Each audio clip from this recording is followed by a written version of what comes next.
How are you doing today? I'm good. How are you? Good, thanks for asking. Before we start, can you tell me a little bit about yourself? Yes. So my name is Noemie. I'm a cellist. I mostly specialize in chamber music. I do, of course, a little bit of solo, especially mostly recitals with piano. And I teach at the High Institute of Chamber Music. I was a student here myself in 2017 and then got promoted through the years. Wow. Is there something that made you want to come back to Hyphens and teach? Yeah, I had a very special experience when I was a student here. The communication training is something that is very unique to Heifetz and Uh-huh. really gives you this opportunity to really explore another side of yourself Yeah, outside yeah. of the instrument, Uh-huh. which I found very, very interesting, especially very enriching for the young students. Yeah. It's good to practice in a practice room, but it takes much more to be an actual artist and musicians. So I thought it was a very special program, and it's become a little bit of a musical family in the summer that I come back to. So it's always very Definitely. exciting to see a Yeah. new generation pass it along. So it's a lot of fun. And you coach chamber, so do you prefer chamber over solo or? Um, Definitely. I mean, I love recitals with piano, which is not really solo, but Yeah, it's still. it's Yeah. also chamber music, but Yeah. it's not the same as a quartet or Uh-huh. quintet. Um, but yeah, solo with orchestra, I like it, but I feel it's well, I really like the collaborative aspect of chamber Mhm. music, Yeah, of yeah. just being a team and Listening to being each other. Yeah. exactly. Yeah. So that's always been my passion, Uh-huh.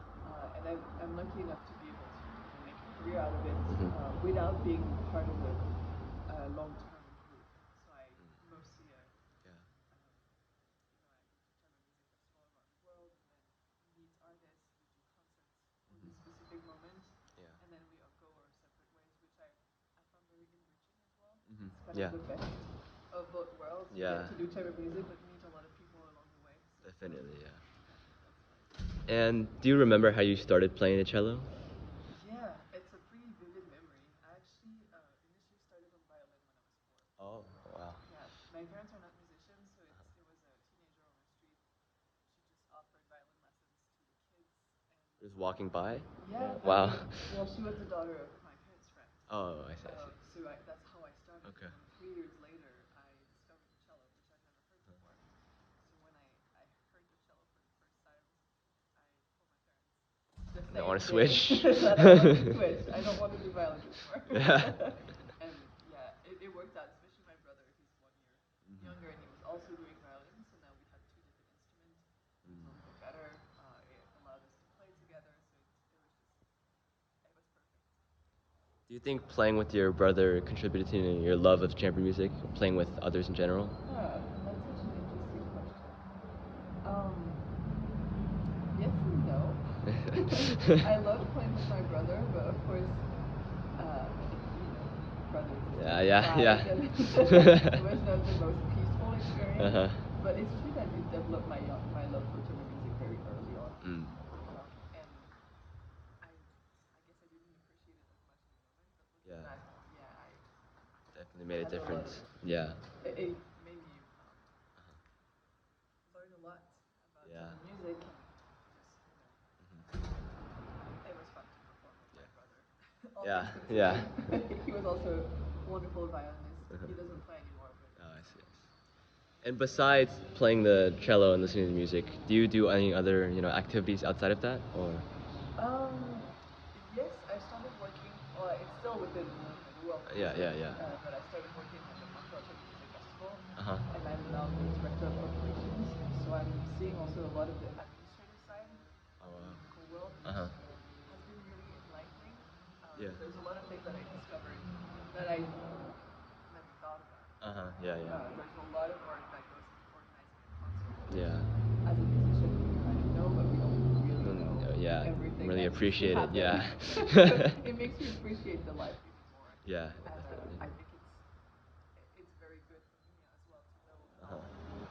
how the other side of the world, Yeah, the yeah. music world, How they set everything works. up and things like that. Yeah. Exactly. So I've been having a lot of fun doing that and just basically creating opportunities. As an Yeah. artist, sometimes we are a little bit dependent on what is offered to us. Uh-huh. So this is Yeah. kind of the moment where I get to bring Yeah. projects and things that are dear to me to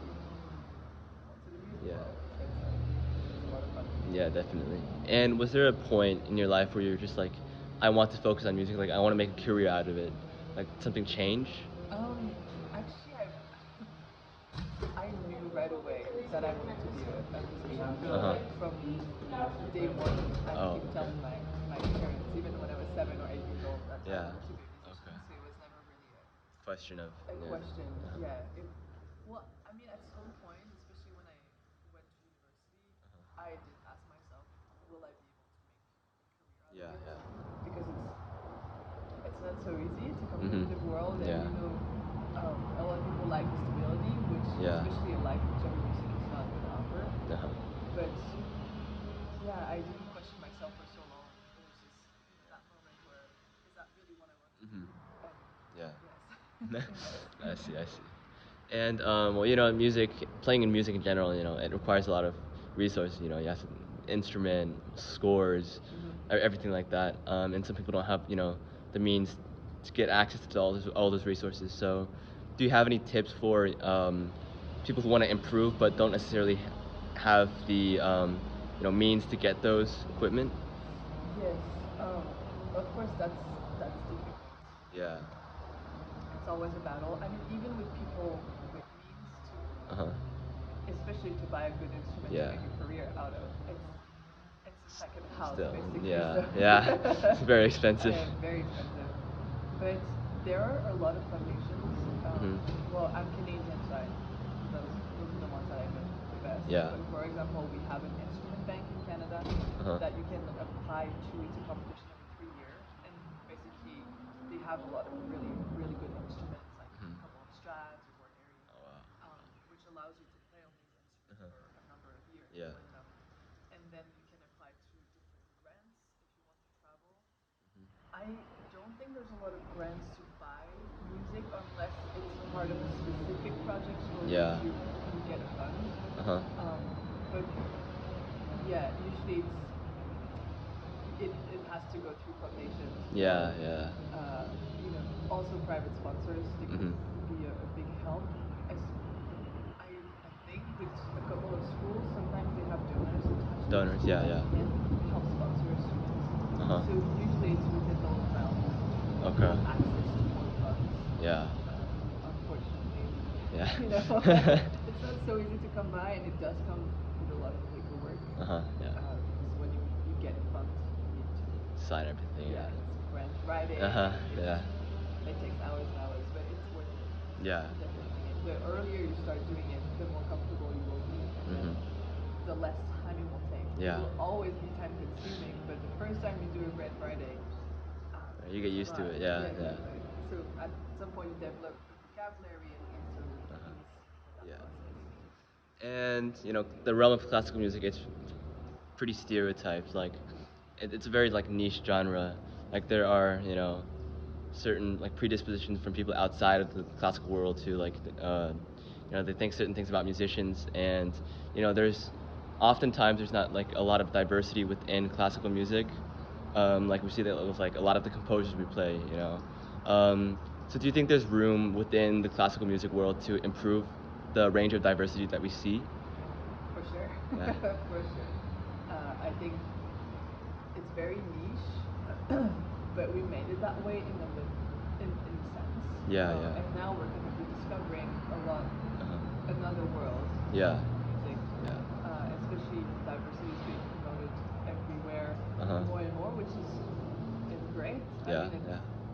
music is for Uh-huh. everyone, and although those composers that play like that, Bach, Yeah. Beethoven, they are great, and of course Appreciate the music. yeah, we Yeah. should appreciate them, and it's not just because Yeah. they're white that Yeah. that make Yeah. it good anymore. Yeah. But I think there is room to appreciate what Uh-huh. other cultures are bringing also. Yeah, yeah, definitely. Yeah. It's been a few years that I also made that one of my goals to Yeah. promote a little bit more of Mhm. that, and just raise awareness. I Yeah, mean, it's yeah. not a war. Like there's space for everyone. Yeah. So we should make that more inclusivity, but in a positive light rather Mhm. than Mhm. Yeah. just. Well, I understand the fight. Like Yeah. Definitely. Yeah. not dismissing anything, but yeah, Mhm. I try to do Yeah. All right. Well, thank you so much for taking your time. My I really pleasure. appreciate it. My pleasure. All right. Thank you so much. You're welcome. Have a good day. You too.